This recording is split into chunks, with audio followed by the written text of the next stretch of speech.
নমস্কার। যুক্তি তর্ক সঙ্গে অর্কয় আপনাদের স্বাগত। আপনাদের সঙ্গে আমি অর্কপ্রভ সরকার।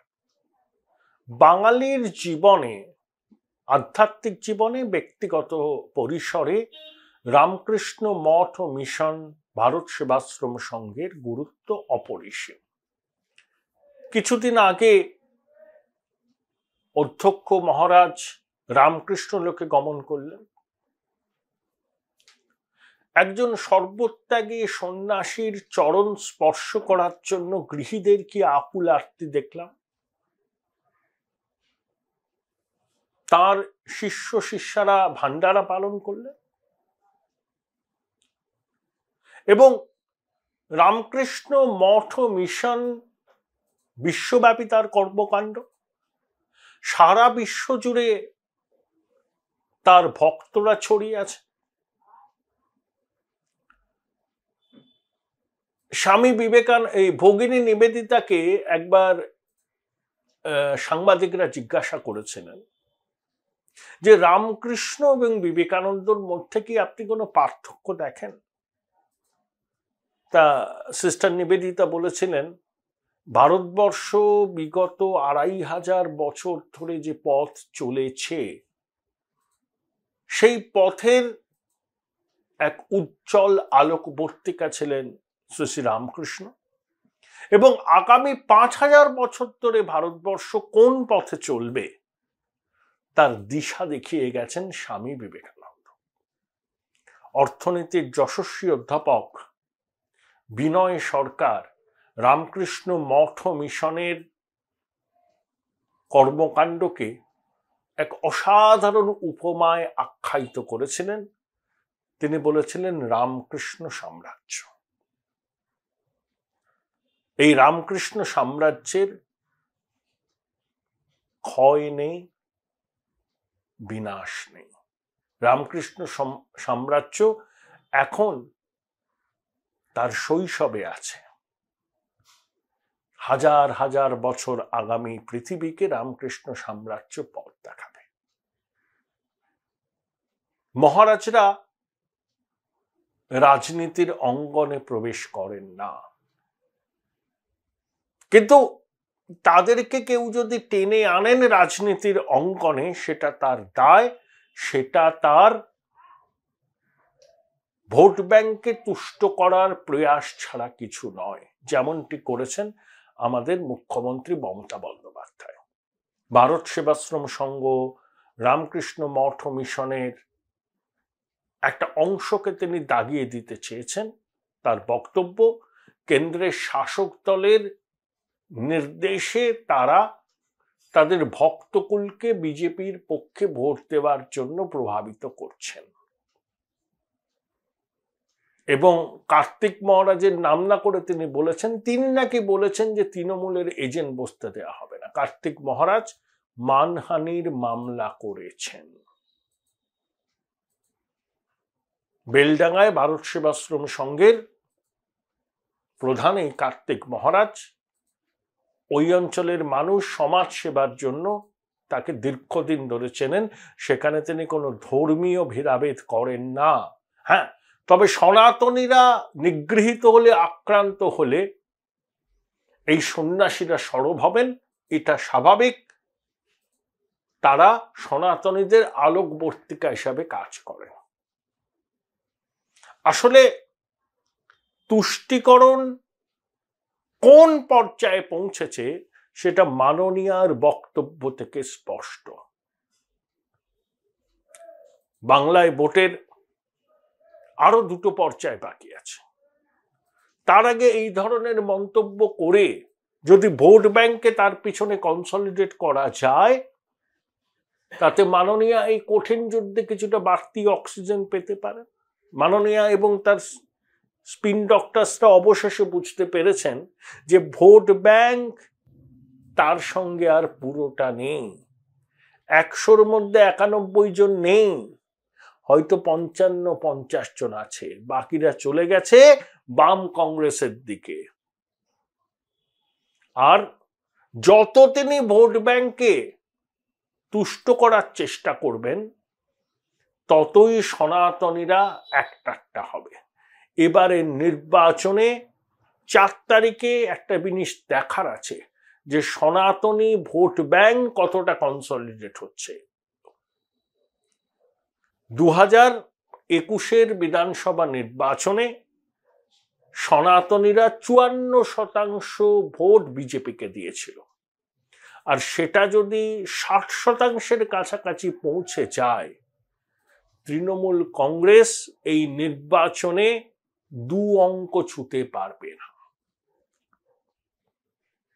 মাননীয় ইমাম অ্যাসোসিয়েশন তার পক্ষে ভোট দেওয়ার জন্য সওয়াল করছেন, ভোট ব্যাংকের কাছে অ্যাপিল করছেন, সেটা তো সে নয়। তিনি আক্রমণ করছেন কাকে? রামকৃষ্ণ মঠ মিশনের একটা অংশকে, ভারত সেবাশ্রম সংঘের নাম না করে কার্তিক মহারাজকে এবং ইসকনকে, যারা হরে রাম হরে কৃষ্ণ বলেন। আমি আমার মুসলমান ভাই বোন সহনাগরিকদের বলবো, নিজ ধর্মে স্থিতি, পরধর্মে সম্প্রীতি, এটাই সনাতনী আদর্শের মূল। নিজ ধর্মে স্থিতি, সনাতন ধর্মে প্রীতি, পরধর্মে সম্প্রীতি। আপনারাও এই ভারত মায়ের সন্তান, আমরাও যেমন চিতায় পঞ্চভূতে বিলীন হব, আপনাদের মাটিও এই ভারতবর্ষে হবে।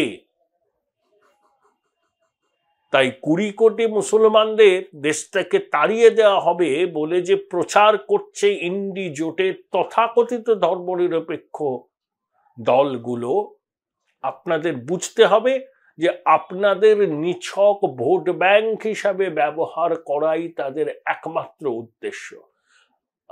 90 দশকের কথা মনে আছে?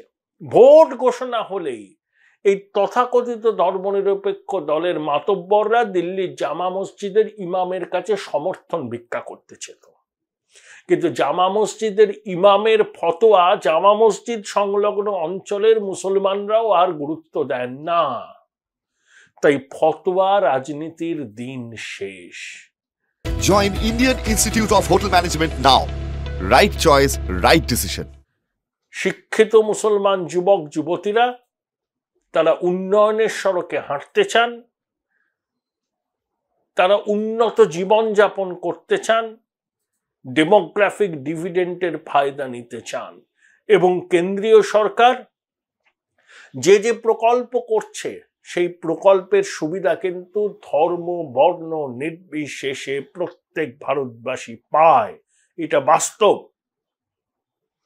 কিন্তু দেখুন আমাদের রাজ্যের মাননীয়াকে সবসময় ভয় দেখাচ্ছেন সংখ্যালঘুদের, এই তোমাদের ডিটেনশন ক্যাম্পে দেবে, এই সিএ চালু হলে তোমাদের বার করে দেবে, এই দাঙ্গা লাগাবে। দাঙ্গা হয়েছে? 10 বছরে মোদি জমানায় দাঙ্গা হয়েছে?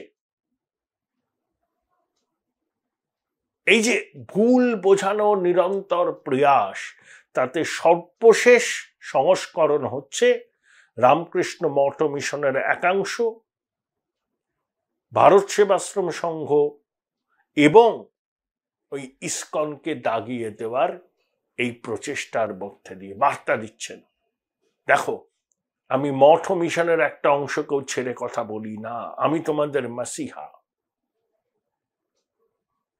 প্রধানমন্ত্রী অবশ্যই বিষয়টাকে নিয়ে সরব হবেন এবং হয়েছেন, এবং বলেছেন যে কথা মাননীয়া বলেছেন তার মুতোর জবাব বাংলার মানুষ দেবেন ইভিএম এ।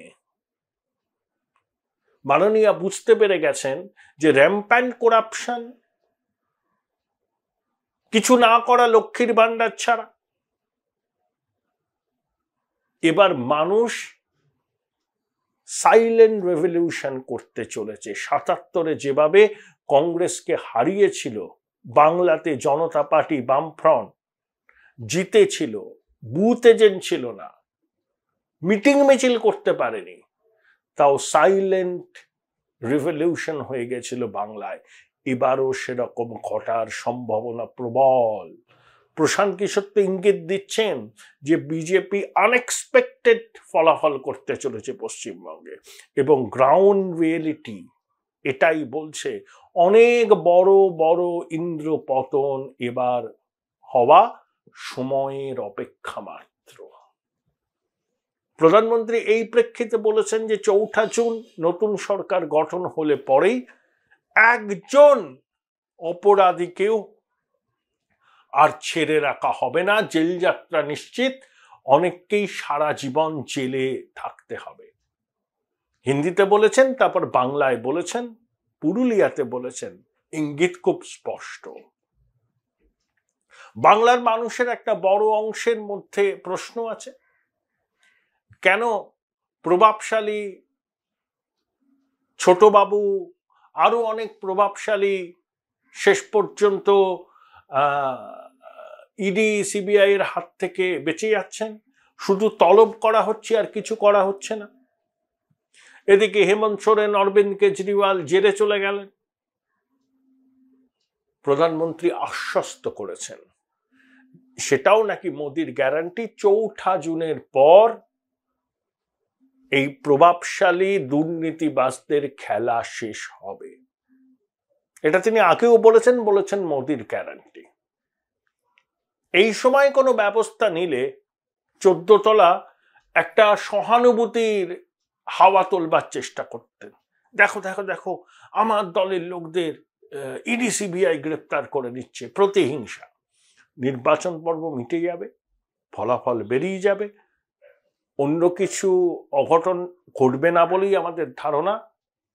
৩৬৮টির থেকে একটু বেশি আসন নিয়ে তৃতীয়বারের জন্য নরেন্দ্র মোদী প্রধানমন্ত্রী হবেন, পণ্ডিত নেহেরুর রেকর্ডকে স্পর্শ করবেন, টানা ৩বার লোকসভায় জিতে প্রধানমন্ত্রী হওয়ার। তারপরে কিন্তু বাংলার দুর্নীতিবাজদের কপালে দুঃখ আছে। ১৬ জুলাই সুপ্রিম কোর্ট এসএসসির মামলা শুনানি।